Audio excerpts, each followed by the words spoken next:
안녕하세요. 조병수 총장입니다. 지난 시간에는 이스라엘 백성의 출애굽과 또 출애굽의 가장 중요한 일이었던 율법을 받는 일에 관해서 우리가 생각을 했습니다. 율법의 중요성을 다시 한번 살펴보았죠. 오늘은 우리가 재밌게 성경을 배우는 인바이블 시간에 가나안 땅에 들어간 이야기를 드리려고 합니다.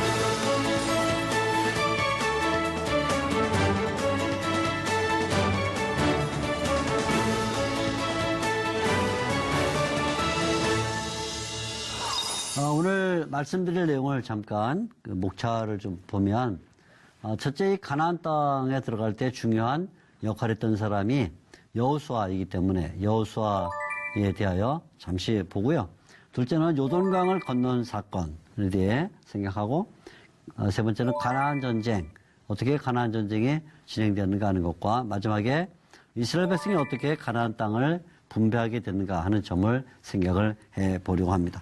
가장 먼저 여호수아는 이스라엘 백성이 가나안 땅에 들어가게 하는 가장 중요한 역할을 했던 사람이죠. 물론 그 옆에는 갈렙이라든가 또 아론의 계열의 제사장들이 역할을 했지만 그러나 아무튼 가장 중심 역할은 여호수아가 했다 이렇게 볼 수 있습니다. 그래서 우리는 이 이야기를 여호수아서를 통해서 대체적으로 얻게 되는데 이스라엘 백성은 40년 동안의 광야 방랑 생활을 마치고 드디어 하나님께서 약속하셨던 젖과 꿀이 흐르는 땅에 들어가게 됩니다. 모세는 어떻게 됐죠? 모세는 하나님의 진노로 가나안 땅에 들어가지 못했죠. 왜냐하면 광야에서 물을 내는 사건에서 하나님의 영광을 드러내기보다 자신의 마치 권위로 물을 내는 것처럼 행동한 그것이 하나님의 진노를 샀고 결국 가나안 땅에 들어가지 못하는 결과를 낳게 되었습니다. 그래서 모세는 누보산 모압에 있는 요단강 동편 모압에 있는 누보산에 올라가서 죽음을 맞이하게 되었습니다. 신명기 34장 1절에서 8절까지 나오는 말씀입니다. 그래서 이제 이 가나안 들어가는 일은 여호수아가 맡게 되는데 여호수아는 어떤 사람인가요? 여호수아는 가장 먼저 모세의 보좌관으로 나타납니다. 또 우리말 성경에는 수종이라 뭐 이런 시종이라 또 이렇게 나타나지만 때로는 부하 이렇게 표현하지만 쉽게 말하면 모세의 비서처럼 일생 동안 모세와 동고동락하면서 동행했던 그런 인물이 되죠. 이 여호수아가 가장 먼저 이름을 나타나게 된 것은 출애굽기 17장에 애굽에서 나와서 광야에 들어오자마자 만난 첫 번째 전쟁이 아말렉과의 전쟁이었는데 아말렉과의 전쟁에서 청년 여호수아가 군사를 이끌고 나가 승리하는 장면이죠. 물론 모세가 산에 올라가서 손을 들고 있는 동안에 이제 승리를 했지만 아무튼 실제로 이 전쟁에서 역할했던 것은 여호수아입니다. 여호수아가 처음에 등장하는 장면이 출애굽기 17장이 되겠는데 이후에 여호수아는 모세의 보좌관으로서 모세가 시내산에서 율법을 받으러 올라갈 때 그 율법 받으러 올라가는 길에 동행을 하게 됩니다. 그래서 모세가 구름 속으로 들어간 동안에도 여호수아는 그 산 중턱에서 모세를 계속 기다리는 그런 일을 했습니다. 우리가 잘 아는 대로 가나안 정탐에 참여를 해서 이스라엘 백성이 가야 될 가나안 땅에 대해 미리 경험한 그런 인물이 바로 여호수아가 되겠고 이후에 하나님께서 모세의 후계자로 세워서 가나안 땅에 들어가게 한 그런 인물이 여호수아라고 볼 수가 있겠습니다. 자, 여호수아의 이 지휘를 받아서 이스라엘 백성이 요단강을 건너게 되는데요. 이 요단강을 건너는 일, 이것은 마치 옛날 이스라엘 백성들이 홍해를 건넌 것 같은 그런 사건이 재현이 된 것이죠. 그래서 하나님이 이스라엘 백성을 가나안 땅에 들일 때 마치 앞에는 모세가 이스라엘 백성을 광야로 들어갈 때 홍해를 가는 것처럼 이 가나안 땅에 들어갈 때 요단강을 가르기는 그런 일이 벌어지게 했습니다. 자, 이때 중요한 것은요. 하나님께서 말라 있는 요단강을 건너간 게 아니라는 것이죠. 또는 물이 뭐 조금 있는, 그래서 조금 있는 물을 가른 게 아니라 가장 물이 많은 때, 요단강이 범람하는 때, 그만큼 물이 많아서 어떻게 보면 홍해와 같은 그런 장면이 펼쳐진 그때에 하나님이 요단강을 건너가게 했습니다. 여호수아 3장 15절에 나오는 말씀인데, 이것은 하나님께서 전능자시다 하는 것을 보여주는 것이죠. 그렇게 함으로써 하나님은 온 땅의 주님이시다 하는 것을 드러내게 됐습니다. 여호수아 3장 11절과 13절에 나오는 말씀인데, 요단강을 걷는 것은 단순히 이스라엘 백성을 가나안 땅에 들여보낸 사건일 뿐만 아니라 이 사건을 통해서 하나님이 온 땅의 주로 드디어 표현된 이런 사건이라 이렇게 볼 수가 있겠습니다. 자, 이 요단강을 건너자마자 만난 것이 두 개의 성인데, 하나는 아주 크고 강한 여리고성, 하나는 작은 아이성이었어요. 우리가 잘 아는 대로 여리고를 정복할 때는 이스라엘 백성들이 하나님의 말씀에 전적으로 순종을 했습니다. 그래서 7날 동안 이 여리고를 돌게 되는데, 엿새 동안은 매일 한 번씩 이 여리고를 돌고, 마지막 7째 날에는 여리고성을 7번 돌아라 이렇게 되어 있습니다. 그리고는 마지막 7번째 돌고는 이스라엘 백성이 나팔을 불고 함성을 지르게 되면 여리고성이 무너지라 그랬는데, 그 말씀대로 이루어지게 됐죠. 이때 중요한 사건은 라합이 구원을 받게 됐다는 것이죠. 정탐꾼을 환영해서 정탐꾼을 무사히 귀환시킨 이 라합과 그의 가족은 구원을 받았는데, 이때 성벽에 붉은 줄을 내어 달므로써 라합이 구원받는 표를 삼게 되었다는 것을 우리가 잘 알고 있습니다. 그러나 이에 비해서 작은 성인 아이에서는 실패를 했어요.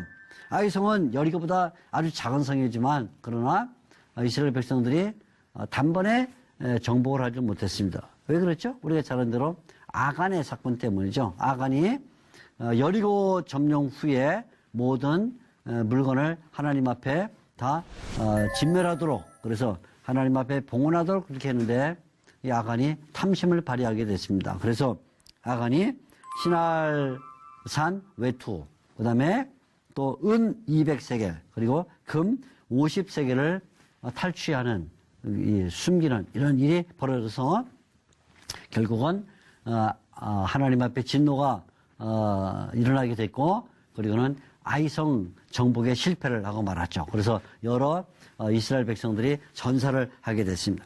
이 일은 이스라엘 백성들이 아주 뼈아픈 사건이 됐어요. 그래서 아간이 아골골짜기로 끌려가서 결국 그 가족과 함께 돌에 맞아서 죽는 불행한 일이 벌어지고 말았죠. 탐심이 얼마나 무서운 일인가 하는 것을 보여준 구약의 중요한 사건이 되었던 것입니다. 자, 이제 이러한 두 개의 성 정복과 함께 드디어 가나안 전쟁이 시작돼서 가나안을 정복하게 되는데, 이 가나안을 정복할 때 사실은 요단강을 중심으로 해서 요단강 동부 지역이 있고요, 요단강 서부 지역이 있습니다. 그러니까 오늘날로 하면 요단강 동부 지역은 지금 요르단 나라, 요르단 국가가 있고, 그다음에 요단강 서부 지역은 이스라엘이 있고, 그다음에 우리가 잘 아는 가자 지구가 있게 되는데, 이제 이 그림을 보시면 남쪽에 사해가 있습니다. 사해. 그리고는 가운데 요단강이 흐르고 위에 갈릴리 바다가 있습니다. 갈릴리 바다의 가장 깊은 면은 한 48m 정도가 되는데, 뭐 큰 바다는 아니지만 그러나 제법 그 깊은 바다라고 볼 수 있겠죠. 바로 이 요단강을 중심으로 해서 요단강 동쪽 지역이 있습니다. 요단강 서쪽 지역이 있는데, 오늘날로 하면 요단강 동쪽 지역은 요르단이라는 나라가 지금 위치하고 있고, 요단강 서부 지역에는 이스라엘이 있으면서 그 아래쪽에 블레셋이 전통적으로 살았던 가자 지구가 이제 지금도 분쟁 지역으로 이렇게 남아 있는데, 이 동부 지역은 모세가 점령을 했습니다. 모세가 점령을 하면서 이 모세가 점령한 지역이 에돔, 모압, 그리고 암몬 이렇게 올라가는 거예요. 특별히 모세는 두 나라와 전쟁을 치렀습니다. 그것이 이 모압과 그리고 암몬 전쟁이었습니다. 그래서 모압과 암몬 전쟁을 치르면서 동부 지역을 점령하게 되는데 이때 아모리 왕 시온과 그리고 바산 왕 옥을 모세가 정복을 했죠. 그러면서 주로 이제 민수기 21장에 나오는 이야기인데 이 모압과 그리고 암몬을 점령하면서 이스라엘 12지파 가운데 2지파 반이 이 동부 지역을 차지하게 됐습니다. 그것이 어떻게 되냐면 아래쪽에서부터 보게 되면 모압 지역에 르우벤 지파가 먼저 한 지역을 차지하게 되고 그 다음에 한 지역은 갓 지파가 참여하게 되고 그 다음에 위쪽은 이제 므낫세 반 지파가 그 차지를 하게 되는데 여기에 다 이제 그 강이 흐릅니다. 그래서 아르논 강이 흐르고 있고요. 아르논 강. 여기는 야복 강이 흐르고 있고 여기는 야르묵 강이 흐르게 되는데 이 강을 중심으로 해서 협곡이 이루어져 있습니다. 그래서 강을 중심으로 해서 비가 올 때는 강이 흐르고 그리고 비가 오지 않을 때는 강이 흐르는 것을 와디라 이렇게 부르는데 이 와디를 중심으로 해서 아르논 와디, 그 다음에 아르논 와디, 그 다음에 야복 와디, 그 다음에 야르묵 와디 중심으로 세 지역이 구성이 됐어요. 그래서 루벤 지파는 아르논 북쪽에 그리고 갓 지파는 야복 아래쪽에 그리고 므낫세 반 지파는 야복강에서부터 야르묵강을 넘어서는 지역을 차지하게 됐습니다. 그래서 이 루벤 지파와 갓 지파는 이미 땅을 얻게 됐고요. 그리고 므낫세 지파에서도 반 지파가 땅을 얻게 됐습니다. 나중에 보게 되면 이제 므낫세 나머지 지파는 이쪽 서쪽 지역에 차지를 하게 되겠죠. 그래서 모세 때 2지파 반이 벌써 땅을 얻게 됐습니다.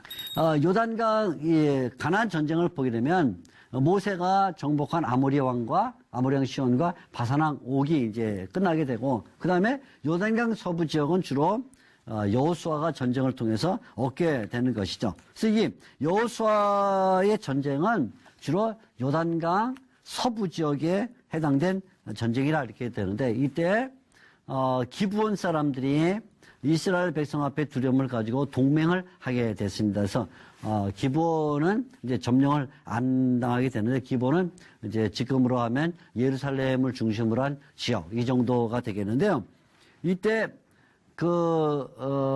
기브온에 대하여 미워하는 가나안 족속들이 기브온을 공격하게 됐습니다. 그래서 여호수아와 이스라엘 백성들이 기브온을 돕게 되면서 유명한 한 기적이 일어났죠. 그것은 태양과 달이 머무는 그래서 시간을 연장해서 기브온을 침공하는 가나안 족속을 이기는 그런 사건이 일어났죠. 이건 유명한 사건으로 여호수아 10장 12절에 기록이 되어 있습니다. 여호수아는 모두 31개 왕을 그러니까 31개 국을 점령을 해서 결국 가나안 땅을 평정을 하게 됐습니다. 자, 이제 이렇게 가나안 땅이 점령이 되고 난 다음 그 땅을 분배하게 됐는데 이 가나안 땅 분배한 사건이 매우 중요한 사건이라 이렇게 볼 수가 있습니다.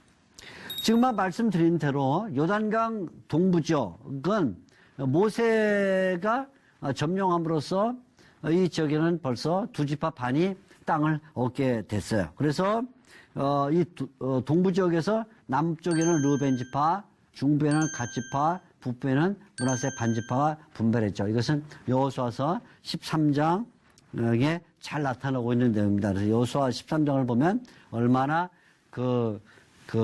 요단강 동부가 분배가 되는가 하는 것을 우리가 어렵지 않게 알 수가 있습니다. 자, 근데 여기서 중요한 것은요. 이제 이렇게 동부 지역의 이스라엘 백성들이 드디어 땅을 얻게 됐는데 이 동부 지역의 남쪽의 르우벤, 중부의 갓 지파, 그리고 북쪽에 므낫세 반 지파가 점령을 하고 난 다음 이제 나머지 지파는 요단강 서부 쪽을 얻게 되는 여기는 이제 여호수아 전쟁이 일어난 거예요. 가나안 전쟁이 일어났죠. 그때 모세가 이 세 지파, 그러니까 르우벤, 갓, 므낫세 반 지파에게 요구한 것은 남은 이스라엘 백성들이 가나안 서부에 들어가서 전쟁을 할 때 먼저 안주했다고 해서 이들을 내버려둬서는 안 된다는 것이었어요. 그래서 형제들이 가나안 서쪽에서 전쟁을 하게 될 때 비록 먼저 땅을 차지했지만 이 르벤 지파, 갓 지파, 므낫세 반 지파는 반드시 형제들을 도와서 가나안 전쟁을 승리해야 된다는 것이 모세의 약속이었습니다. 그래서 이 세 지파는 먼저 평안함을 얻었음에도 불구하고 가나안 전쟁에 동참을 하게 된 것이죠. 자, 이렇게 이제 이스라엘 백성들이 요단강 동부 지역을 차지하고 그다음에 서부 지역을 차지하게 되는데 서부 지역은 두 번에 나누어서 분배가 이루어지게 됐습니다. 1차 분배가 있고 2차 분배가 있게 되는데 1차 분배는 먼저 두 지파가 땅을 얻게 됐어요. 하나는 유다 지파하고 하나는 요셉 지파입니다. 요셉 지파는 다시 둘로 나눠지죠. 우리가 지역을 좀 보면요. 먼저 유다 지파가 이제 사해를 중심으로 한 서부 지역을 이렇게 차지하게 돼요. 서부 지역 이렇게 차지하게 되고 그다음에 에브라임 지파와 그다음에 므낫세 남은 지파가 이제 차지하게 되는데 이것이 1차 분배였습니다. 그래서 이 요단강의 중부에서 남부 쪽까지가 두 지파에 의해서 먼저 분배가 돼서 큰 지역이 장악이 됐어요.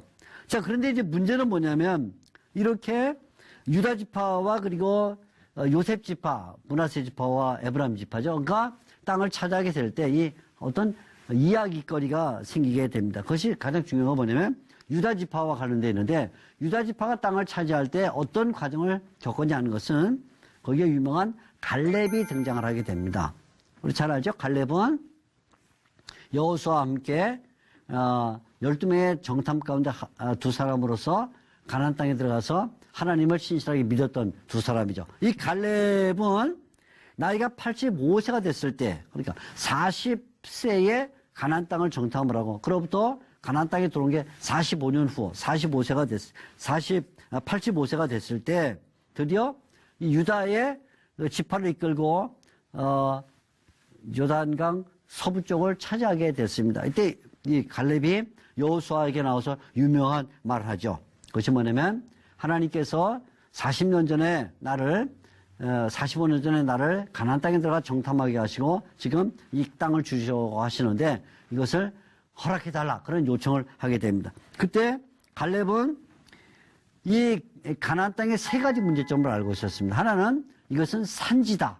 지형이 어려운 지형이다 하는 것과 둘째는 이 가나안 사람들이 갖고 있는 성읍은 매우 크고 견고한 성읍이다 하는 것을 알고 세 번째는 이 가나안 군대는 거인족이다, 안악자손이다 하는 걸 알고 있었습니다. 그러니까 굉장히 어려운 문제였죠. 산지에 있는 크고 견고한 성에 안악자손이라는 거인족이 살고 있는데 이들을 이겨나가야 되는데 어떻게 이겨나갈 수 있느냐. 세 가지 정신을 가졌어요. 하나는 개척을 한다는 것과 두 번째는 도전한다 하는 것과 그리고는 하나님의 은혜가 있으면 승리한다라는 정신을 가지고 나가게 됐습니다. 이것이 여호수아 14장 6절에서 15절까지 나오는 말씀인데 여호수아 시대에 갈렙이 어떻게 유다 지파를 대표해서 유다의 그 몫을 얻게 되냐 하는 이야기가 들어 있는 것이죠.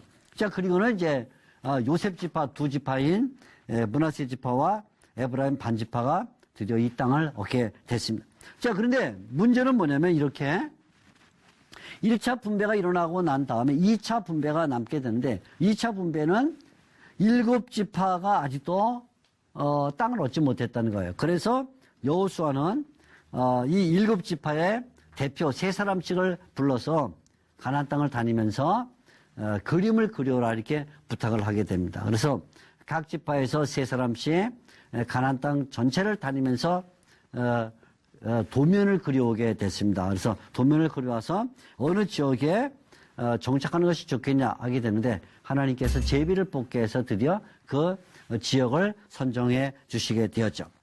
자, 우리가 이 가나안 분배와 관련해서 절대로 놓쳐서는 안 될 중요한 내용이 하나가 있습니다. 그게 뭐냐면 도피성이라는 것입니다. 하나님께서 이스라엘 백성들에게 땅을 분배해 주면서 동부 지역 그리고 서부 지역에 각각 도피성을 마련을 해 줬습니다. 이 도피성이란 뭐냐면 사람이 살인을 고의로 저지르지 않고 우연히 예를 들어 나무를 하러 가는데 그만 도끼의 자루에서 도끼가 빠져나가서 사람의 머리를 맞아 그 사람이 죽게 됐다. 뭐 이런 거죠. 아니면 예를 들어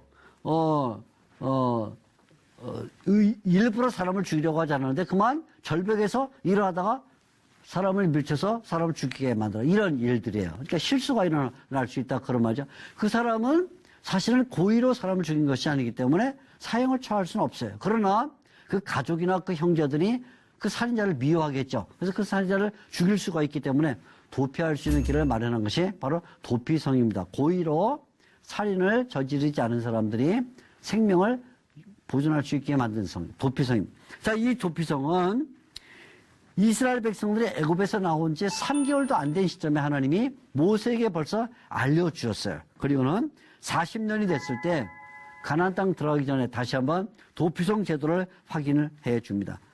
이 말은 하나님이 도피성을 주심으로써 실수로 살인한 사람들에게 구원의 길을 보여준 것이죠. 그래서 도피하게 하시고 도피성에 정착하게 하시고 마지막에는 도피성에 살다가 다시 자기 고향으로 귀환하게 하는 이 하나님의 은혜가 들어있는 것입니다. 그래서 동부 지역에 세 성을 주시고 서부 지역에 세 성을 주셨습니다. 자, 우리가 다시 한번 이 그림을 보시면요. 이 그림에 도피성이 그려져 있습니다. 빨간 점으로 되어 있는 것이 도피성인데요. 먼저 요단강을 동서로 나눠서 동쪽 지역에 하소르 지역, 베세르 지역, 그 다음에 길랏 라못, 그 다음에 마지막에 바산 골란, 이 세 지역에 하나님이 도피성을 주셨습니다. 서쪽 지역에도 역시 하나님께서 세 성을 주셨는데 먼저 헤브론, 세겜, 그리고 게데스 이렇게 세 지역을 주셨어요. 그러니까 잘 보셔요.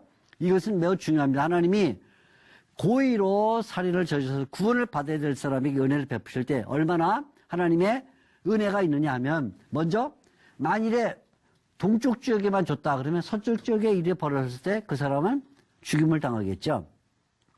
반대로 서쪽 지역에만 도피성을 주셨다 그러면 동쪽 지역에서 일이 벌어졌을 때 그 사람은 죽임을 당하겠죠. 강을 건너기도 전에 죽임을 당할 거예요. 또 남쪽에서 일이 벌어졌다 그런데 북쪽에만 도피성이 있다 그러면 역시 그 사람은 생명을 얻을 수가 없죠. 그래서 하나님은 동서에 상중하 세 지역을 나눠서 쉽게 도피성으로 갈 수 있는 길을 열으셨다 하는 거예요. 하나님의 구원의 법도죠.